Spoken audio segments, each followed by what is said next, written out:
जनता का कर्जा माफ कर दिया गया तो भारत महाशक्ति बन जाएगा, भारत विश्व शक्ति बन जाएगा, भारत सुपर पावर बन जाएगा। यदि भारत को विश्व शक्ति बनने से, यदि भारत को सुपर पावर बनने से कोई चीज रोक रही है तो एक कर्जे की समस्या ही रोक रही है। एक बार आम जनता को, व्यापारियों को, नौकरी करने वालों को, मजदूरों को, किसानों को, समूह लोन की महिलाओं को, एक एक व्यक्ति को जो कर्जे की दलदल में फंसा है उन्हें कर्जा मुक्त कर दीजिए। आप देखिएगा भारत की अर्थव्यवस्था बहुत तेजी से बूम करने लगेगी।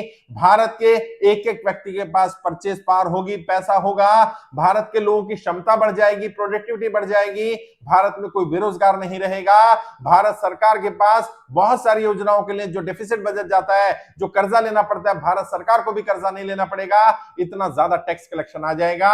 ये सब नहीं हो पा रहा है क्योंकि लोग कर्जे में हैं।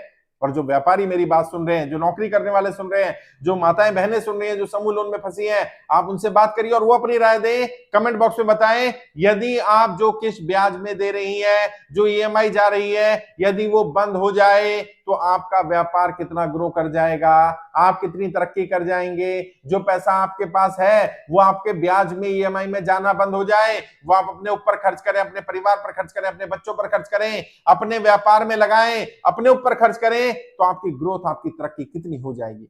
अगर आपको हर महीने ईएमआई भरने का टेंशन ना हो, आपका कर्जा पूरी तरह से माफ कर दिया जाए, तो आपका मेंटल पीस कितना होगा। और जब आप मेंटली रिलैक्स होंगे तो आपकी प्रोडक्टिविटी कितनी बढ़ जाएगी। मैंने देखा है साहब, जब लोग टेंशन में होते हैं तो अपनी क्षमता से 10% भी काम नहीं कर रहे होते। यहां भी बहुत सारे लोग हैं, हर महीना सिर्फ यही टेंशन है, ईएमआई कैसे चली जाए, गाड़ी की ईएमआई चली जाए, घर की चली जाए, बिजनेस लोन की चली जाए, बच्चे की पढ़ाई के लिए लोन लिया इसकी चली जाए, साहूकार का ब्याज चला जाए, ये चला जाए। अपने लिए तो कमा ही नहीं रहे। किसके लिए कमा रहे हैं? ब्याज देने वाले साहूकार के लिए कमा रहे हैं, उसको ब्याज जाना है, बैंकों के लिए कमा रहे हैं, एनबीएफसी कंपनियों के लिए कमा रहे हैं, दूसरों के लिए कमाया जा रहा है, मेहनत पूरी कर रहे हैं और मेंटल पीस है नहीं, टेंशन में काम कर रहे हैं। सोचिए, जो व्यापारी टेंशन में रहकर भी 10, 15, 20 करोड़ रुपए का व्यापार सालाना कर रहा है और ज्यादातर ब्याज भरने पर लगा रहा है, यदि वो मेंटल पीस में हो जाए और वो अपने लिए काम करे तो वे 10-20 करोड़ का नहीं, कम से कम 100-200 करोड़ का व्यापार कर लेगा। वो मेंटली रिलैक्स हो जाएगा।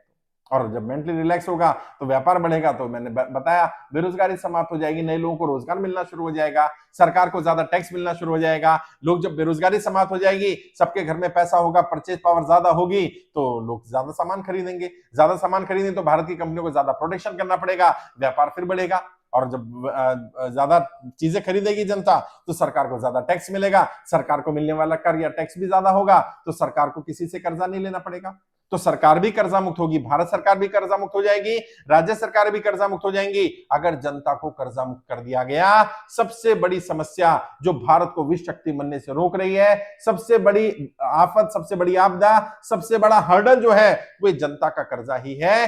क्योंकि जनता कर्जे की दलदल में फंसी हुई है, जनता आगे नहीं बढ़ पा रही है, जनता ग्रो नहीं कर पा रही है। और यही है पिछले 70 सालों में जो हुआ, धीरे धीरे लोग कर्जे की दलदल में फंसते चले गए और नोटबंदी, जीएसटी, लॉकडाउन ने इतनी बुरी स्थिति कर दी कि आज गांव के गांव पूरी तरह से कर्जे में है।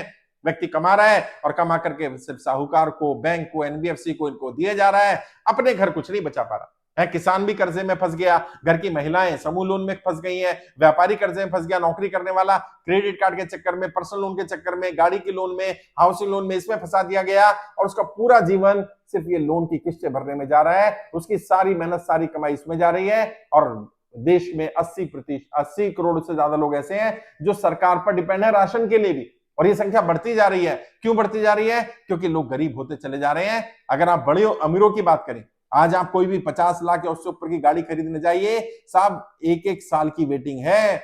25 लाख 30 लाख से ऊपर की कोई भी गाड़ी देख लीजिए, 6 महीने से पहले, 3 महीने से पहले गाड़ी मिल नहीं रही है। और 2 लाख 3 लाख की गाड़ी ले लीजिए, गाड़ियां पड़ी हुई हैं, कोई खरीदार नहीं है। सेकेंड हैंड गाड़ी के लिए कोई खरीदार नहीं है। मार्केट में छोटे फोन जो है उनकी सेल कम है, और आईफोन के लिए, अगर आईफोन 15 को अगर आपको चाहिए तो अभी भी 2 हफ्ते 3 हफ्ते की वेटिंग चल रही है। तो लोगों के पास पैसा नहीं है, ऐसा नहीं है, लेकिन वो 1%, 2%, 5% लोगों के पास पैसा है और 95% गरीबी में जी रहे। जो सरकार ने बताया कि भारत में 90% से ज्यादा लोग ऐसे हैं जो हर महीना 25,000 या उससे कम कमाते हैं। तो इतनी बुरी स्थिति हो गई है, केवल 10% है जो 25,000 रुपए महीना उससे ज्यादा कमा रहे हैं, और 25,000 वाले को अमीर नहीं कहा जा सकता। दिल्ली जैसे शहर में हर महीने का खर्चा 50,000 रुपए का है। 25,000 में कैसे वो गुजारा कर लेगा? और उसमें से भी 25,000 में से 20,000 तो उसके ईएमआई में जा रहे हैं।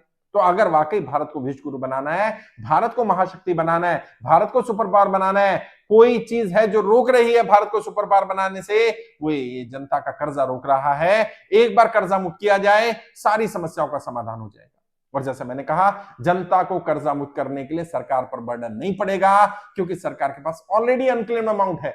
3 लाख करोड़ से ज्यादा का पैसा पड़ा हुआ है, और फिर पीएम केयर फंड की तरह एक फंड बनवाया जा सकता है, डेब्ट रिलीफ फंड। उसमें पैसा ले लिया जाए, कॉर्पोरेट से ले लिया जाए, इंडिविजुअल से ले लिया जाए, और फिर जनता को कर्जा मुक्त कर दिया जाए।